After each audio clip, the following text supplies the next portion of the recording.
Hi there, I'm Drew Badger, the world's #1 English fluency guide, and it is a pleasure to welcome you to another advanced listening practice lesson. Well, it is another beautiful morning here in Japan, and by beautiful, I mean, actually it's incredibly rainy out here. That's a little bit of sarcasm for you, part of that American humor.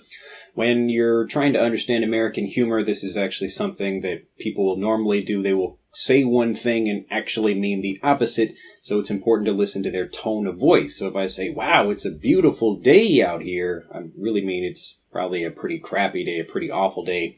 It's been raining constantly for the past, I say maybe 48 hours, something out here. It was actually really interesting. We call my daughter Aria, we call her like the kind of like the sun baby or the clear skies baby, something like that. It'd be the Japanese equivalent. Like a hareonna or something like that, just like meaning that she's like a sunny person or someone that brings the good weather, because when we went to Kyoto on our latest trip out there, it was really nice, and the weather that was actually in Nagasaki after we left was really, really bad. It was actually making national news here in Japan because there was flooding in some places, and not that far from our home. We're actually okay where we are, but, you know, it was just one of those things where we left the place and it turned out to be great weather. But anyway, since today I thought I would talk about Aria a little bit. So something I noticed, and this is an interesting thing, you know, if you're spending time at home, you're a new parent, and maybe you just relax at home and try to do things. We read a lot of books, we do letters and other things like that, just lots of practice and training and other things like that for learning English and Japanese.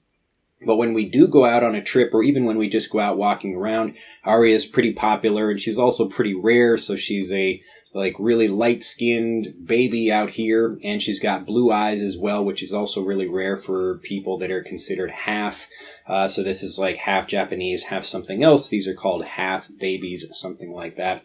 And there's, you know, nothing really racist about it here in Japan. It's just the term for people like that. But interestingly enough, my mom was listening to that, and she was saying, why aren't they called double? Because they've got part of this and part of that. Anyway, so while we're out walking around with Aria, a lot of people are interested to come up and, you know, meet her and talk with her. And I mean, not really talk with her, but especially wanting to touch her a lot. So wanting to, like, you know, give her a nice little poke on the cheek, or, you know, shake her hand or something like that. Maybe she could be a little baby politician, something like that. But anyway, so she's going out and meeting lots of people, and she's you know, I guess quite wary about meeting new people. And so when people just walk up and, you know, some, like, especially old women, like maybe over 50 years old, like over 50 women love Aria. I don't know what it is, but it's just something like very sweet about her, and, you know, it like attracts older women, something like that. I'm thinking maybe we should start charging money. We'd start maybe just like $1 or something. You can like grab her cheek a little bit, something like that. Anyway, in all seriousness, this is a great phrase for you. In all seriousness, this is when you're telling a joke or trying to say something, but then you actually want to explain a truthful thing. So in all seriousness.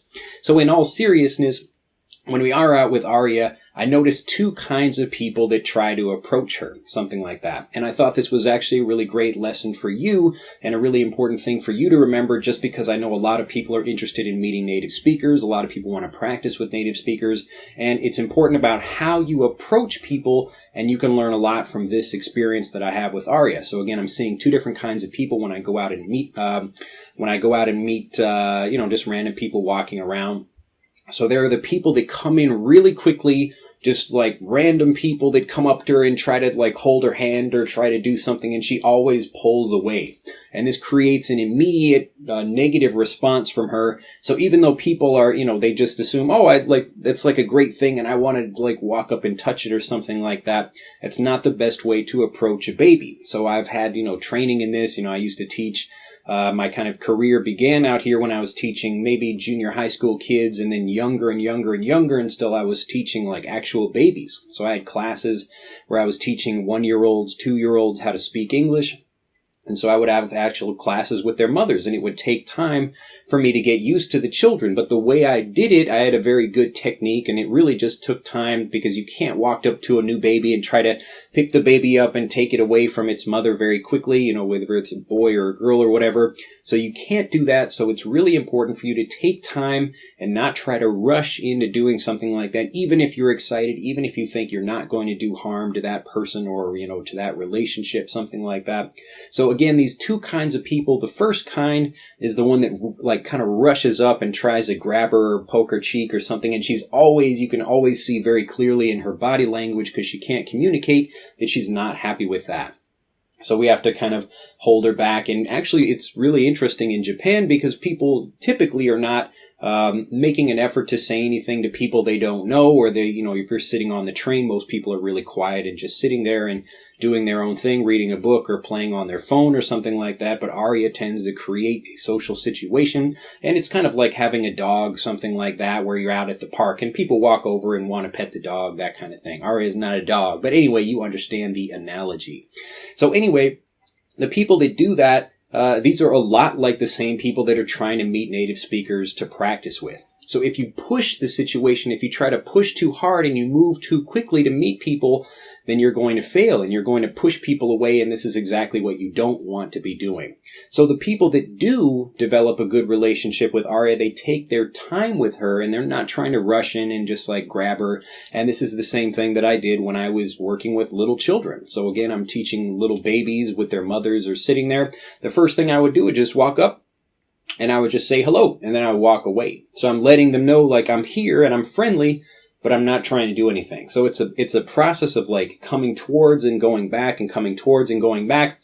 And then you put out your hand and you allow them to try to touch you first. So if somebody does do that, you establish a relationship where you're going back and forth with the person and you're not trying to move too quickly or give them something they don't want. Now, not everyone is going to respond to that. So some babies, maybe I'm hey, and they're still, kind of shy or kind of nervous, but I'm giving them the opportunity to decide whether they want to take the next step and go back and forth like that. So like any other relationship, when you're trying to approach native speakers, you can just, even when you're walking kind of from far away. So I do this in Japan. I can see somebody walking and I say, hello, something like that, just to see what they say, just to gauge their reaction. Are they interested in having a conversation or saying hello or anything like that? And a lot of times they are, and sometimes they aren't. You're not going to win everybody. It's just how life works. But if you understand this, you're going to increase your chances of being able to meet more people to practice with. So this goes for the internet too. If you just mail people directly and say, hey, will you teach me English or will you practice speaking with me? That's again trying to grab Arya directly, and that's really going to put people off. This is a great phrasal verb, which means to kind of move someone back. If you think about putting something on, you're putting it off. To put someone off means to kind of push them away. So maybe I try some bad oysters or something like that. I try some bad food and it puts me off of that food. So maybe oysters are really good, but the first time I try them, they're not very good. And then I kind of lose my appetite for those. I lose my desire to eat that thing. It gives me a bad impression of that thing.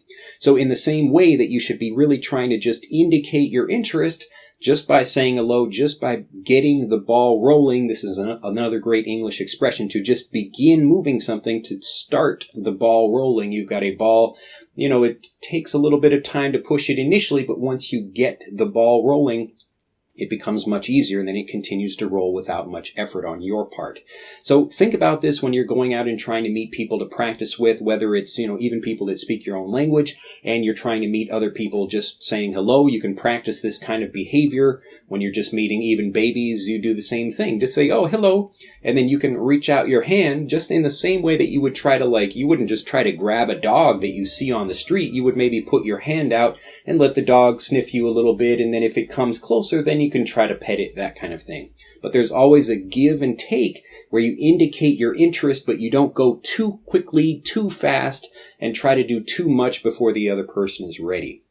So if you want to meet more native speakers to practice with, Take your time, indicate interest. This could be in the same way you're on YouTube comments here. Now, this is just one final tip about this, but if you're looking for native speakers, you're probably not going to find them on this channel. So people that come to watch these videos, they're like, hey, are there any native speakers around here? The answer is most likely no. Native speakers are not going to be watching my videos, or at least not these videos specifically where I'm teaching something and I'm just sitting in front of the camera.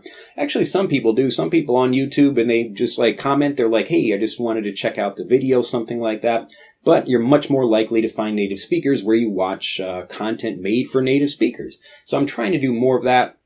And actually, my ultimate goal with YouTube is to figure out some kind of thing. And you can see what I'm doing on YouTube where I'm testing different things, trying different things, and seeing what works. But ultimately, I'd like to make content for native speakers that non-native speakers can also enjoy. And that way we can get a mix of good people that are interested in the content and really enjoy talking with each other in the comments below. So if you can help with that, if you have any ideas about other kinds of things that maybe native speakers and non-native speakers would enjoy, because that's, again, the kind of thing that would attract more native speakers, to get more native speakers in the comments, etc., and that would help you find more people to practice with. Anyway, I'll leave you with all that. So just a couple of things to think about today. It's just, another fantastic day. I've enjoyed waking up for a second day in a row, getting up early to produce a video for you. You can see I still have not shaved. I'll have to shave tomorrow.